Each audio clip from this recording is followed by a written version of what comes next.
What happens when a simple uniform inspection becomes a moment that changes everything? Sometimes the most powerful stories are written not in words, but in ink on skin, carrying secrets that can shift the course of a military career forever. The morning sun cast long shadows across Fort Harrison as Sarah Mitchell adjusted her dress blues for the third time. Her hands trembled slightly as she smoothed down the fabric, knowing that today's inspection could determine her entire future in the military. At 24, she had already served 3 years in the Army, but recent events had put her career in serious jeopardy. The previous week had been a nightmare. A routine training exercise had gone wrong when Sarah made a split-second decision that saved 2 fellow soldiers but violated direct orders. While her quick thinking prevented serious injuries, the military hierarchy didn't appreciate independent thinking, especially from someone they already viewed with suspicion. Sarah had always been different from her peers. Growing up in a small town in Montana, she was the daughter of a single mother who worked 3 jobs to keep them afloat. Military service had seemed like her only ticket to a better life, a chance to get an education and build a career. But from day one, she had faced challenges that went beyond the typical struggles of military life. Her commanding officer, Colonel Reynolds, had made it clear from the beginning that he didn't think women belonged in certain military roles. He was old-school military, the kind of man who believed tradition should never be questioned. Sarah's presence in his unit was a constant reminder of how the military was changing, and he resented every moment of it. The other soldiers in her unit were split in their opinions of her. Some respected her dedication and skill, while others questioned whether she had earned her position or was simply filling a quota. Sarah had learned to keep her head down and work twice as hard as anyone else just to be considered half as good. But the incident during the training exercise had pushed Colonel Reynolds over the edge. 2 soldiers had been trapped under a collapsed structure during a simulation when Sarah noticed smoke indicating a potential fire. Instead of waiting for orders, she had immediately moved to extract them, potentially saving their lives but breaking the chain of command in the process. Now, as she stood outside the administrative building, Sarah knew she was facing a formal disciplinary hearing that could result in her dismissal from the military. Everything she had worked for over the past 3 years hung in the balance. The administrative assistant, a stern-faced woman in her 50s, barely looked up when Sarah entered the waiting area. "Sergeant Mitchell, they're ready for you in conference room B." Sarah's heart pounded as she walked down the hallway. Her dress uniform felt heavier with each step, the weight of expectation and judgment pressing down on her shoulders. She had always taken pride in her appearance, maintaining the highest standards of military bearing, but today she wondered if it would be enough. The conference room contained a long table with 3 officers seated behind it. Colonel Reynolds sat in the center, flanked by Major Thompson and Captain Davis. The atmosphere was formal and cold, designed to intimidate. Sarah snapped to attention and offered a crisp salute. "Sergeant Mitchell," Colonel Reynolds began, his voice carrying the authority of decades in the military. "You're here today because of your actions during Exercise Thunder Strike. Your decision to act without orders put the entire operation at risk and demonstrated a fundamental lack of military discipline." Sarah remained at attention, staring straight ahead. She had prepared for this moment, knowing that anything she said could be used against her. The military justice system was not known for its leniency, especially when it came to insubordination. "Sir, I believed immediate action was necessary to prevent casualties," Sarah replied, keeping her voice steady despite the turmoil inside. Colonel Reynolds leaned forward, his eyes narrowing. "The military doesn't pay you to think, Sergeant. It pays you to follow orders. Your inability to understand this basic concept suggests you may not be suitable for continued service." The words hit Sarah like a physical blow. She had dedicated her life to the military, sacrificing personal relationships and opportunities for civilian careers. The thought of losing everything now was almost unbearable. Major Thompson, who had remained silent until now, cleared his throat. "Sergeant Mitchell, there have also been concerns about your overall fitness for military service. Some question whether you truly understand what it means to be a soldier." Sarah felt her cheeks burn with anger and humiliation. She knew what he was really saying, that as a woman, she didn't belong in their ranks. It was an attitude she had encountered countless times, but hearing it in an official setting made it feel more poisonous. "Sir, my service record speaks for itself," Sarah replied, fighting to keep her composure. I've exceeded standards in every evaluation and received commendations for my performance. Colonel Reynolds waved dismissively. Records can be misleading. What matters is whether you embody the values and traditions of the military, and frankly, there are serious doubts about your commitment to those traditions. The room fell silent for a moment. Sarah could hear her own heartbeat, could feel sweat forming despite the cool air conditioning. She realized that this hearing was more than just about her actions during the training exercise. It was about whether she belonged in the military at all. Captain Davis, the youngest of the three officers, had been taking notes throughout the proceedings. He looked up now, his expression more neutral than his colleagues. Sergeant Mitchell, is there anything else you'd like to add in your defense? Sarah considered her options. She could continue to argue her case using military regulations and protocols, but she sensed that this hearing had already reached its conclusion before she entered the room. The three officers had made up their minds about her, and nothing she said would change their opinion. Sir, I stand by my actions, Sarah said finally. I took an oath to protect my fellow soldiers, and that's what I did. If following that oath makes me unfit for military service, then perhaps the problem isn't with me. The boldness of her statement hung in the air like a challenge. Colonel Reynolds' face darkened, and she could see Major Thompson shaking his head in disapproval. Only Captain Davis seemed to show any hint of respect for her courage. That attitude is exactly what we're talking about, Colonel Reynolds said, his voice rising slightly. You don't get to decide what your oath means. The military has functioned for centuries on discipline and following orders. Individuals who think they know better than their commanding officers are a danger to unit cohesion. Sarah felt something breaking inside her. Years of suppressed frustration and anger began to bubble to the surface. She had endured harassment, discrimination, and doubt, always believing that if she worked hard enough and proved herself worthy, she would eventually earn the respect of her peers and superiors. But now she realized that for some people, nothing she did would ever be enough. Sir, with respect, the military has also functioned on the courage to do what's right, even when it's difficult, Sarah replied. The soldiers I saved were someone's sons, someone's brothers. I couldn't stand by and let them be injured or killed because of protocol. The room erupted in tension. Colonel Reynolds stood up abruptly, his chair scraping against the floor. Major Thompson looked apoplectic, his face red with anger. Only Captain Davis remained calm, watching the exchange with interest. That's enough, Colonel Reynolds shouted. Your insubordination in this hearing only confirms our concerns about your fitness for duty. You clearly have no respect for military authority or tradition. Sarah stood her ground, despite knowing that she was probably ending her military career with her words.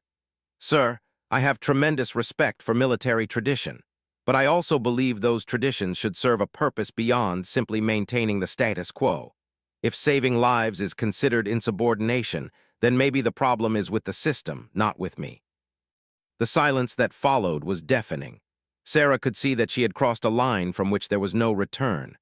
Colonel Reynolds was staring at her with a mixture of fury and disbelief, as if he couldn't quite process what he was hearing. Sergeant Mitchell, he said finally, his voice dangerously quiet. You will report to the medical officer for a complete fitness evaluation. We need to determine whether you're mentally and physically capable of continued service.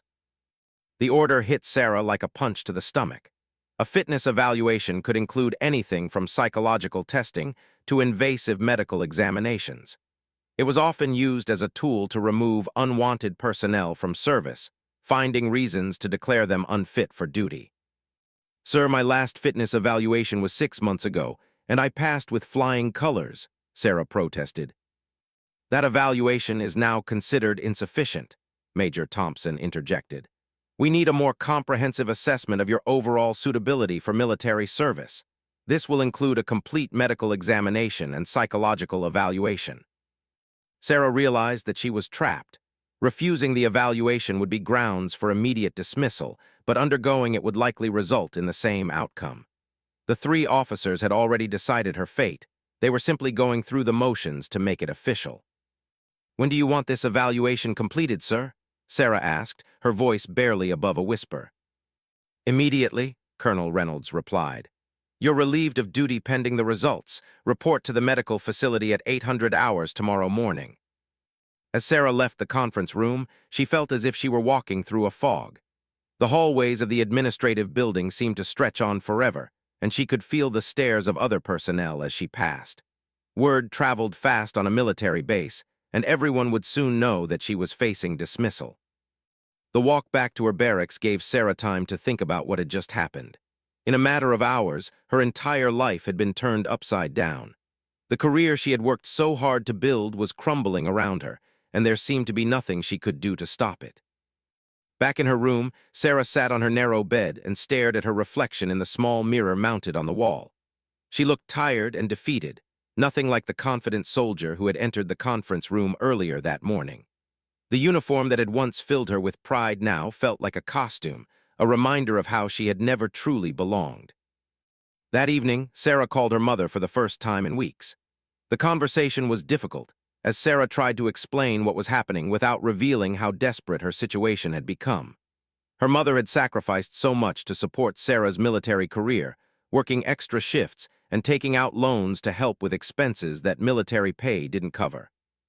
"I'm sure everything will work out fine, honey," her mother said, though Sarah could hear the worry in her voice. "You've always been strong, stronger than you know. Whatever happens, I'm proud of you."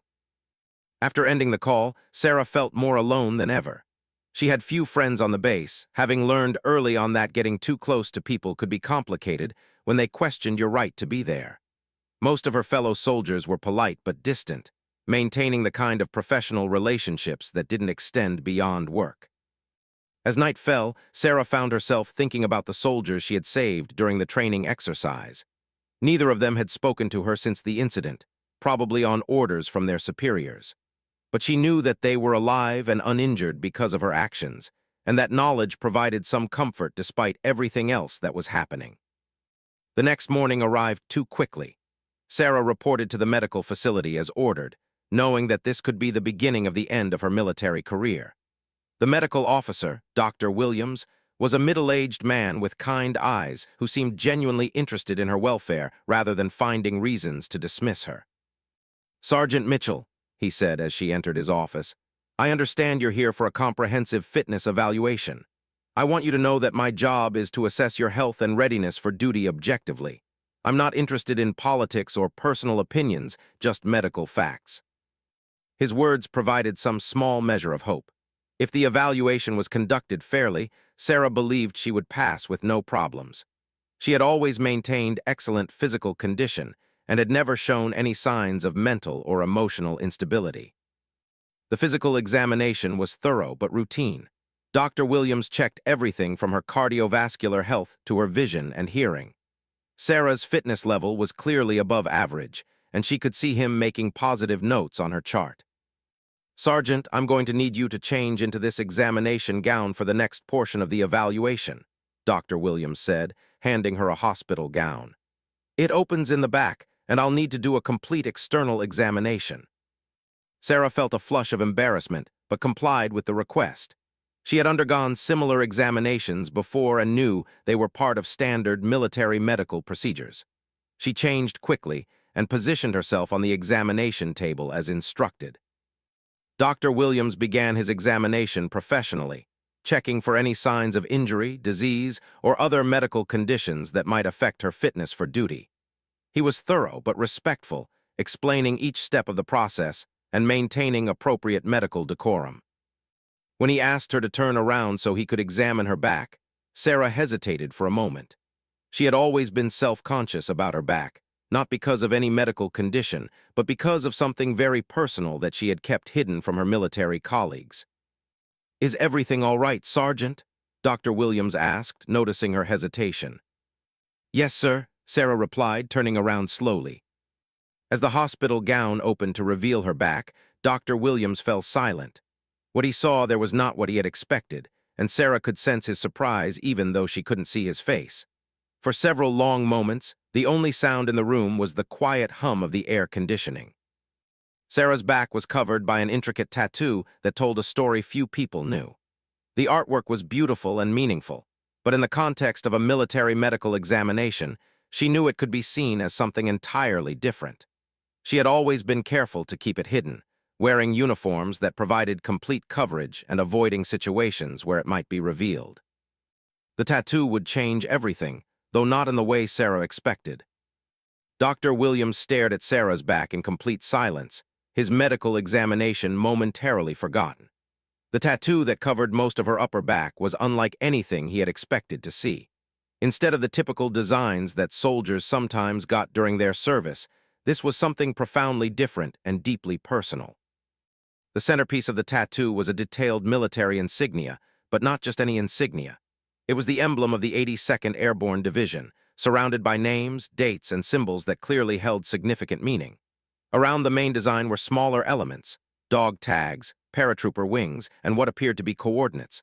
But what caught Dr. Williams' attention most were the words scrolled across the bottom in elegant script, "In memory of those who gave everything." "Sergeant Mitchell," Dr. Williams said quietly, his voice carrying a tone of respect that hadn't been there before. "This tattoo, it's quite remarkable. Would you mind telling me about it?"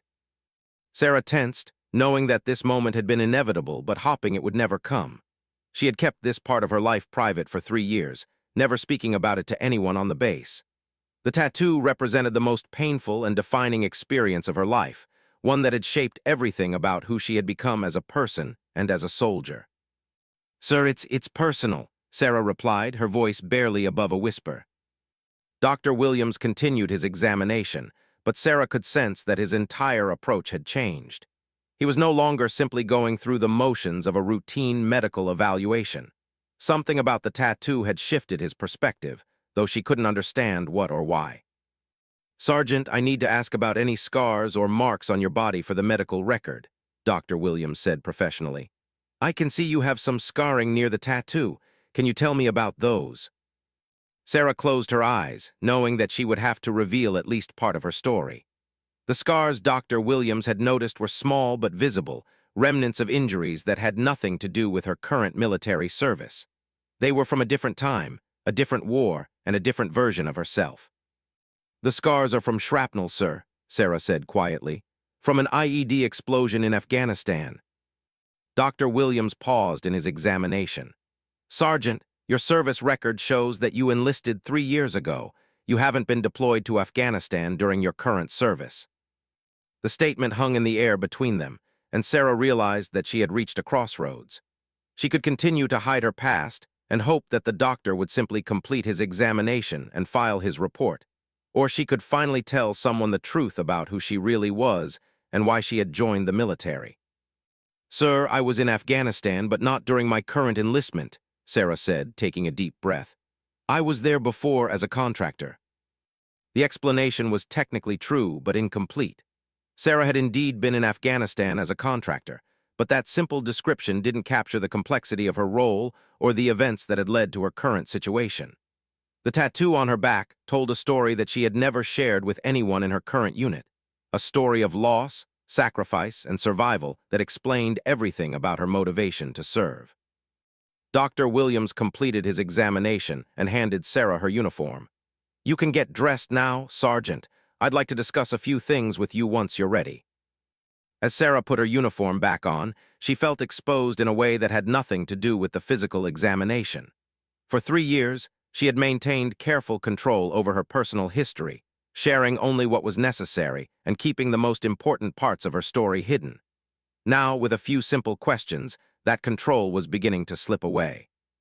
"Sergeant Mitchell," Dr. Williams said once she was seated across from his desk, "your physical condition is excellent. You're clearly in top shape and show no signs of any medical conditions that would affect your fitness for duty. However, I'm curious about your background. Your file seems incomplete." Sarah struggled with how much to reveal. Military files were supposed to contain comprehensive information about a service member's background, but hers contained only the basic details from her enlistment. The years before she joined the Army were summarized in a few brief lines that revealed nothing about her actual experiences. "Sir, I provided all the required information when I enlisted," Sarah replied carefully. Dr. Williams nodded, but his expression suggested that he sensed there was more to the story. "I'm sure you did, but sometimes people have experiences that don't fit neatly into standard forms. Your tattoo suggests that you have a deeper connection to military service than your official record indicates."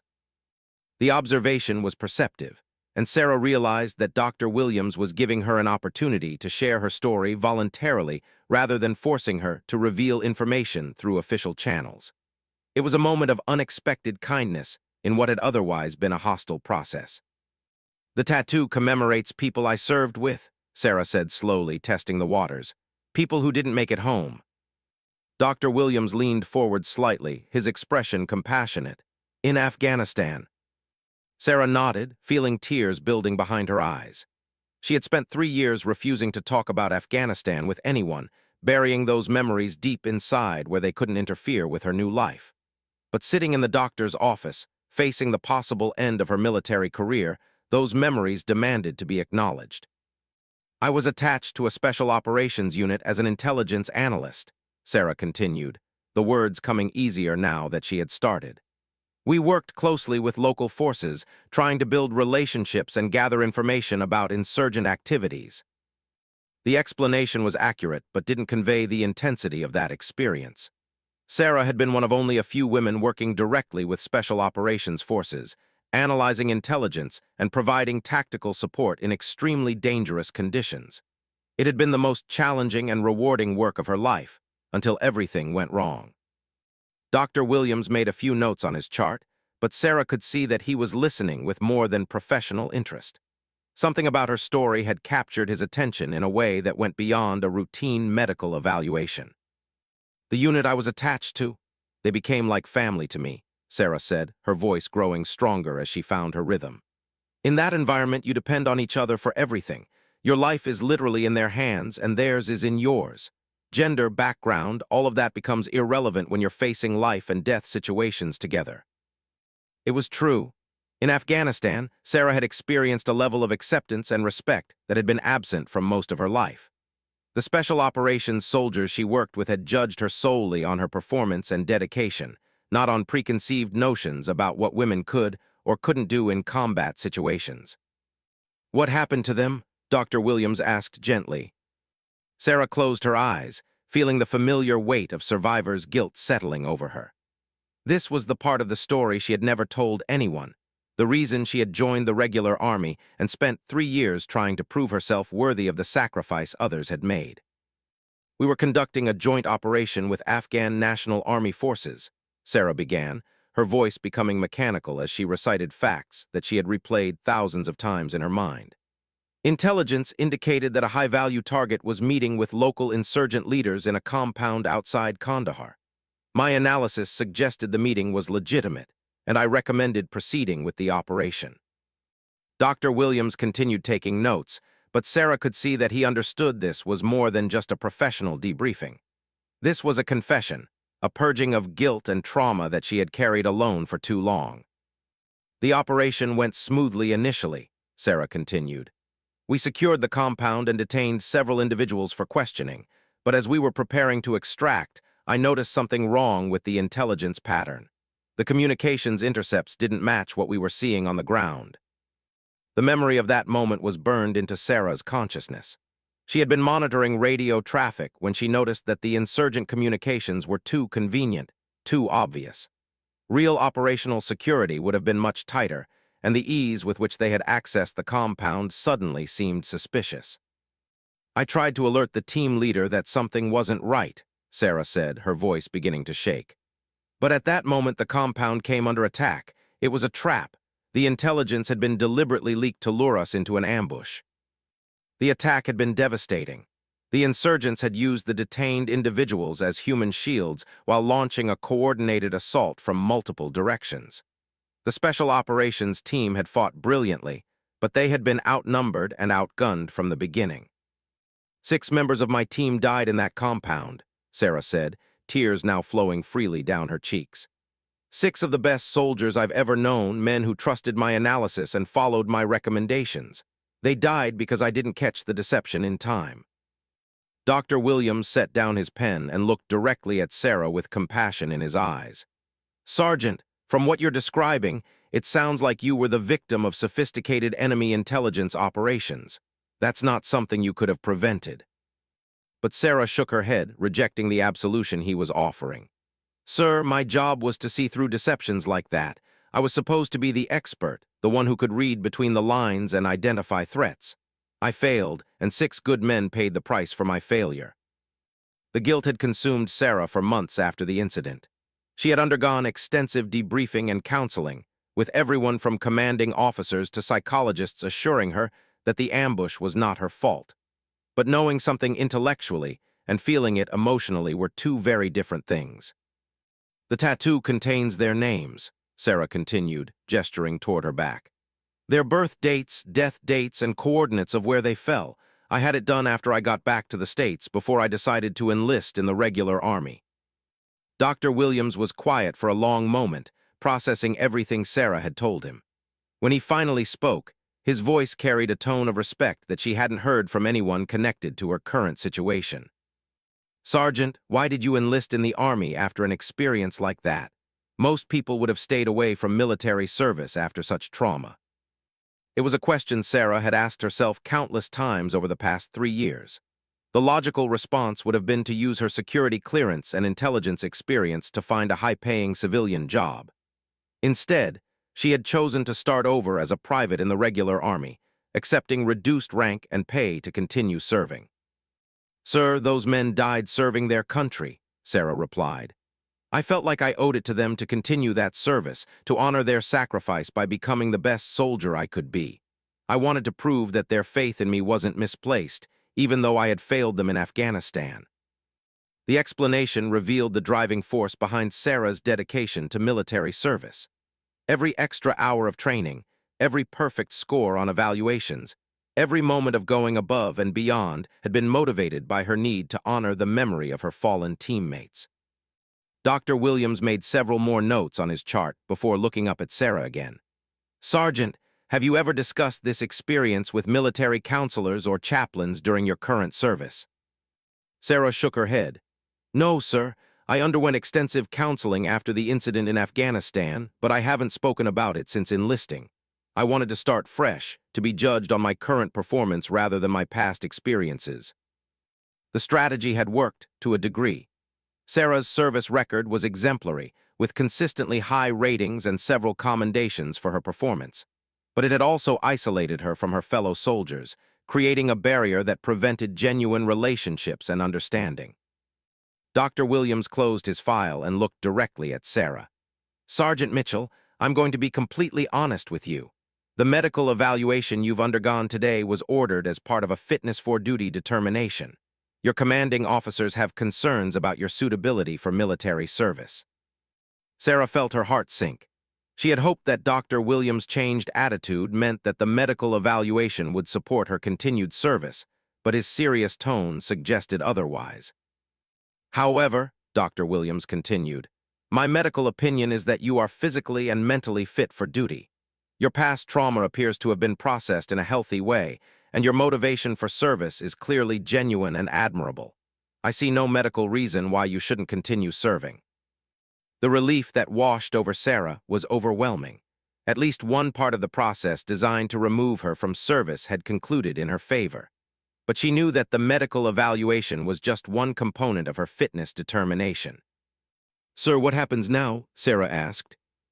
Dr. Williams gathered his files and stood up. Now I submit my report to your commanding officers, but Sergeant, I want you to know something. What you've shared with me today shows tremendous character and dedication. The military needs soldiers like you, people who understand the real cost of service and are willing to bear that burden. As Sarah left the medical facility, she felt a complex mixture of emotions. The conversation with Dr. Williams had been cathartic, finally allowing her to share the story that had shaped her entire military career. But she also knew that revealing her past might create new complications with her commanding officers. Colonel Reynolds and his colleagues had already demonstrated their hostility toward her continued service. Learning about her background in special operations and her connection to classified activities might give them additional ammunition to use against her. Military bureaucracy often viewed complicated personnel situations as problems to be eliminated rather than assets to be utilized. The rest of the day passed slowly as Sarah waited for word about the next steps in her fitness determination. She tried to maintain normal routines, but the uncertainty about her future made concentration difficult. Other soldiers on the base seemed to sense that something significant was happening, though they maintained their usual professional distance. That evening, Sarah received an unexpected message through official channels. She was ordered to report to the base commander's office the following morning at 900 hours. The message provided no details about the purpose of the meeting, but Sarah knew that it was connected to her ongoing fitness evaluation. Base Commander Colonel Martinez was a figure that most soldiers saw only from a distance during official ceremonies and inspections. He was known as a fair but demanding leader who had served with distinction in multiple combat deployments. The prospect of meeting with him directly was both intimidating and potentially encouraging. Sarah spent the evening preparing for the meeting, reviewing her service record and thinking about how to present her case for continued service. She had told Dr. Williams her story, and now she had to be prepared to tell it again to someone who would ultimately determine her fate. As she lay in her narrow bed that night, Sarah thought about the 6 men memorialized in the tattoo on her back. She wondered what they would think about her current situation, whether they would approve of the choices she had made since their deaths. The thought of being dismissed from service felt like a betrayal of their sacrifice, another failure to live up to their expectations. But she also thought about Dr. Williams' words about the military needing soldiers like her. Perhaps there were people in leadership positions who could see past the politics and personalities that had created her current situation. Perhaps tomorrow's meeting would provide an opportunity to serve with the honor and distinction that her fallen teammates had always deserved. The next morning arrived gray and cloudy, matching Sarah's mood, as she prepared for what could be the most important meeting of her military career. She took extra care with her appearance, ensuring that every detail of her uniform was perfect. Whatever happened in Colonel Martinez's office, she would face it with the dignity and professionalism that defined her service. As she walked across the base toward the command building, Sarah felt the weight of 3 years of dedication and sacrifice. She had given everything she had to prove herself worthy of wearing the uniform, and now she would learn whether that effort had been enough. The tattoo on her back, hidden beneath layers of fabric and regulation, carried the memory of those who had made the ultimate sacrifice. Today, she would discover whether their legacy would continue through her service, or end with her dismissal from the military they had died defending. Sarah's footsteps echoed through the marble corridors of the command building as she made her way to Colonel Martinez's office. The building represented the heart of military authority on the base, its walls lined with portraits of distinguished officers and displays commemorating significant military achievements. Walking through these halls, Sarah felt the weight of military tradition pressing down on her shoulders. The secretary outside Colonel Martinez's office was a senior enlisted man with decades of experience written in the lines of his face. He looked up as Sarah approached, his expression neutral but professional. "Sergeant Mitchell reporting as ordered," Sarah announced, standing at attention. "The colonel will see you in a moment," the secretary replied, returning to his paperwork. "Please have a seat." Sarah remained standing, too nervous to sit down. Through the closed door of the colonel's office, she could hear muffled voices engaged in what sounded like an intense discussion. She couldn't make out the words, but the tone suggested that her case was being debated by multiple people. After what felt like an eternity, the office door opened and Colonel Reynolds emerged, followed by Major Thompson and Captain Davis. Their expressions were grim, and none of them made eye contact with Sarah as they passed. The hostile energy radiating from Reynolds was palpable, suggesting that whatever discussion had taken place inside the office had not gone in his favor. "Sergeant Mitchell, you may enter now," the secretary announced. Sarah stepped into the office and immediately snapped to attention. Colonel Martinez was seated behind his desk, reviewing a thick file that she assumed contained her service record and the various reports related to her fitness evaluation. Dr. Williams was also present, seated in a chair to one side of the room, which surprised Sarah. She hadn't expected the medical officer to be included in this meeting. Colonel Martinez was an imposing figure even while seated. He had the bearing of a soldier who had seen combat and earned his position through merit rather than politics. His office was decorated with mementos from various deployments and assignments, creating an atmosphere that spoke of serious military experience. "Sergeant Mitchell, please be seated," Colonel Martinez said, gesturing to a chair facing his desk. His voice was calm and measured, betraying none of the emotion that Sarah had sensed from the previous meeting participants. Sarah sat down carefully, maintaining perfect posture despite her nervousness. The file on Colonel Martinez's desk was substantial, suggesting that her case had been thoroughly reviewed. She could see her official photo clipped to the front of the folder, along with what appeared to be numerous documents and reports. "Sergeant, I've been reviewing your case extensively," Colonel Martinez began, opening the file and flipping through several pages. "Your situation has generated considerable discussion among the senior staff, and I wanted to meet with you personally before making any final decisions about your continued service." The statement was encouraging, suggesting that her fate hadn't already been decided.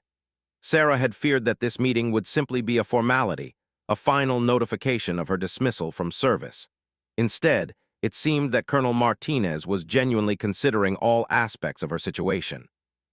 "Dr. Williams has provided me with his medical evaluation, which is quite favorable," Colonel Martinez continued, nodding toward the medical officer. "He also shared some additional information about your background that wasn't previously available to the command staff." Sarah felt her stomach tighten.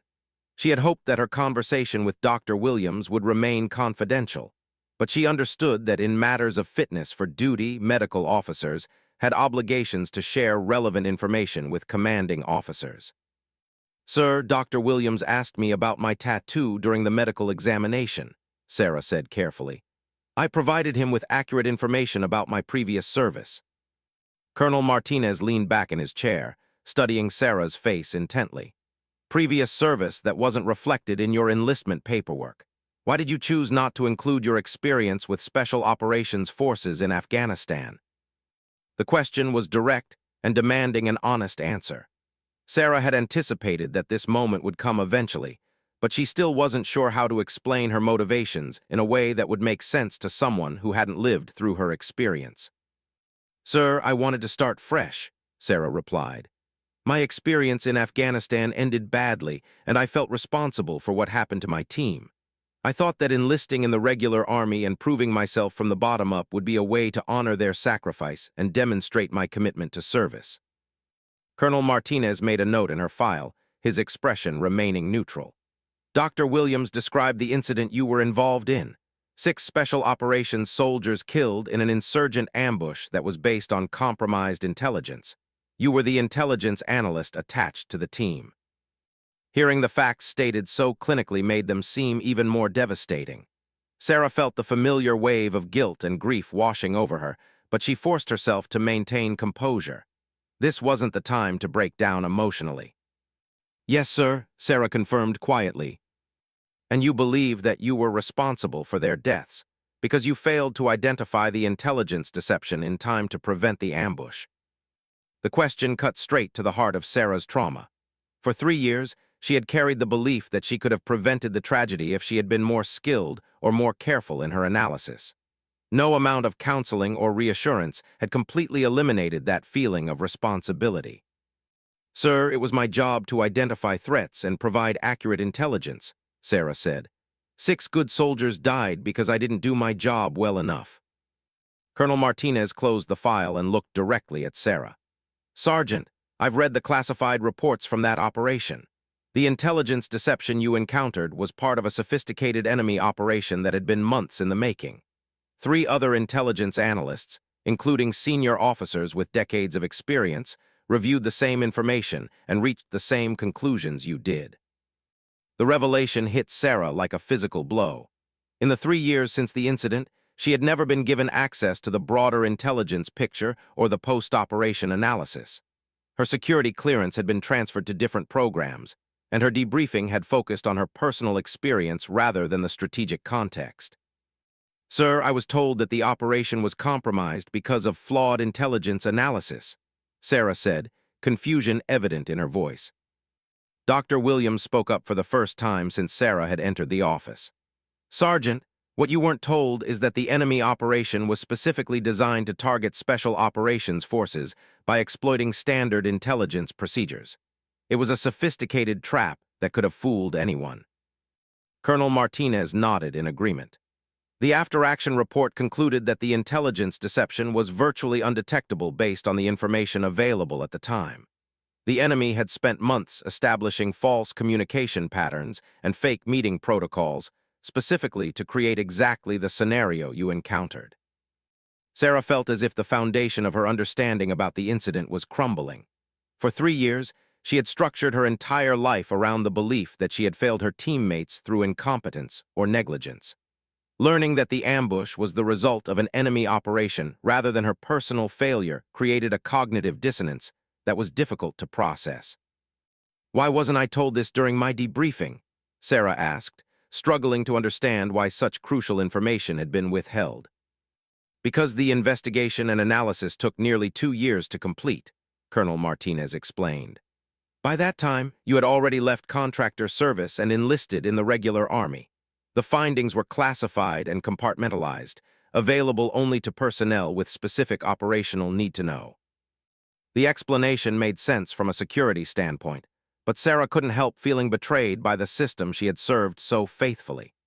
3 years of guilt and self-blame could have been avoided if someone had made the effort to ensure she received the complete picture of what had happened. "Sergeant Mitchell," Colonel Martinez continued, "the classified reports paint a picture of exceptional performance under extremely difficult conditions. Your analysis was thorough and professional, and your response during the ambush helped save the lives of 4 other team members who survived the attack." This was another revelation that Sarah hadn't been fully aware of. She remembered the chaos and confusion of the firefight, but she had focused so intensely on the 6 soldiers who died that she had given little thought to those who survived. "The Special Operations community holds you in very high regard," Dr. Williams added. "Your former team leader, who survived the attack, has written several letters recommending you for commendations and recognition. He credits your tactical awareness and quick thinking with saving his life and the lives of his remaining team members." Sarah felt tears building behind her eyes as she processed this information. For 3 years, she had believed that she was a failure who had cost good soldiers their lives. Learning that she was actually viewed as a hero who had saved lives created an emotional whiplash that was almost overwhelming. Colonel Martinez picked up another document from her file. "This brings us to your current situation, Sergeant. Colonel Reynolds and his staff believe that you're unsuitable for military service based on your actions during a recent training exercise and your general attitude toward authority." The transition back to her immediate problems helped Sarah regain her emotional equilibrium. Regardless of what had happened in Afghanistan, she still faced potential dismissal from her current military service. "Sir, I understand their concerns," Sarah said carefully. "I acted without orders during the exercise because I believed soldiers were in immediate danger. I accept that this violated military protocol." Colonel Martinez smiled slightly, the first time his expression had shown any warmth during the meeting. "Sergeant, do you know what Colonel Reynolds said to me about that incident?" Sarah shook her head, unsure whether she wanted to hear Reynolds' assessment of her actions. "He said that you displayed poor judgment and insubordination by acting without authorization. He recommended immediate dismissal based on your inability to follow proper military procedures." The words stung, even though Sarah had expected them. Colonel Reynolds had made his opinion of her very clear during the disciplinary hearing. "However," Colonel Martinez continued, "I had a very different conversation with the 2 soldiers whose lives you potentially saved. They told me that they were trapped under debris when they smelled smoke and heard what sounded like electrical sparking. They believed they were about to be burned alive when you extracted them from the collapsed structure." Sarah remembered the training exercise vividly. The smell of smoke and the sound of sparking electrical equipment had triggered her combat instincts, making waiting for orders seem unconscionable when lives were at stake. "Those soldiers are convinced that you saved their lives," Colonel Martinez said. "They also mentioned that you stayed with them after the extraction, providing first aid and comfort until medical personnel arrived. That level of care for fellow soldiers is exactly what we expect from our best leaders." The praise was unexpected and deeply meaningful. Sarah had been so focused on the negative consequences of her actions that she hadn't fully appreciated the positive impact they had on the soldiers she helped. "Sir, I would make the same decision again," Sarah said honestly. "I couldn't stand by and watch fellow soldiers be injured or killed when I had the ability to help them." Colonel Martinez leaned forward, his expression serious but not hostile. That attitude is exactly why I've made my decision about your continued service, Sergeant. The military needs soldiers who understand that rules and procedures exist to support our mission, not to replace human judgment and moral courage. Sarah held her breath, waiting for the verdict that would determine her future. Sergeant Mitchell, based on my review of your complete record, including your previously classified service in Afghanistan, I'm not only retaining you in service, but recommending you for immediate promotion to staff sergeant and transfer to a position that better utilizes your skills and experience. The announcement was so unexpected that Sarah wasn't sure she had heard correctly. She had come into the meeting expecting dismissal, and instead was being told about promotion and reassignment. "Sir, I don't understand," Sarah said, struggling to process what was happening. Dr. Williams smiled broadly. "Sergeant, what Colonel Martinez is telling you is that your real problem isn't with your fitness for service. It's that you're overqualified for your current position. Someone with your background and experience should be in a leadership role, not serving under officers who don't understand or appreciate your capabilities." Colonel Martinez nodded in agreement. "I'm transferring you to the base intelligence section, where your analytical skills and operational experience will be properly utilized. You'll be working directly with senior staff on threat assessment and operational planning."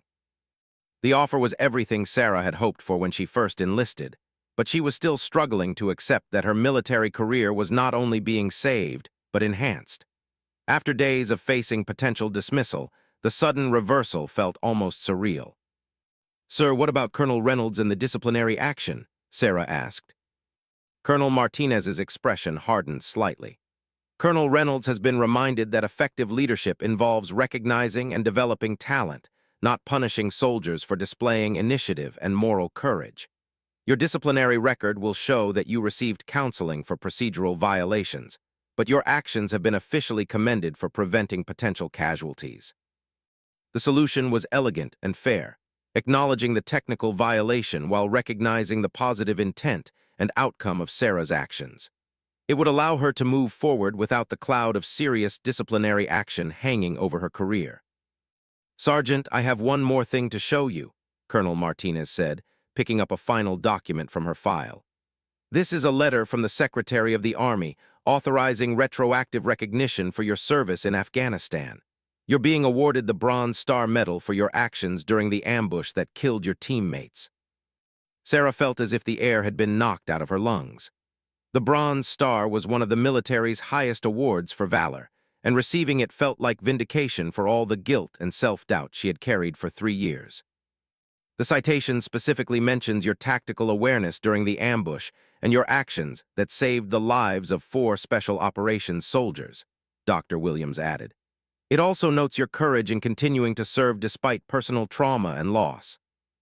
Tears were flowing freely down Sarah's cheeks now, years of suppressed emotion finally finding release. The letter represented more than just military recognition. It was acknowledgement that she had honored the sacrifice of her fallen teammates rather than failed them. Colonel Martinez stood up and extended his hand to Sarah. "Sergeant Mitchell, it has been an honor to learn about your service and to have the opportunity to ensure that your talents are properly recognized and utilized. The military is better because of soldiers like you." As Sarah shook the colonel's hand, she felt a profound sense of closure and new beginning. The 3 years of struggle and self-doubt had led to this moment of recognition and opportunity. The tattoo on her back would always carry the memory of her fallen teammates, but now it also represented her continued service in their honor. Walking out of the command building, Sarah felt lighter than she had in years. The uniform that had felt like a burden that morning now felt like a symbol of pride and purpose. She had finally found her place in the military, not by hiding her past, but by embracing it and using it to serve others. The sun had broken through the clouds while she was in Colonel Martinez's office, casting everything in a warm, golden light.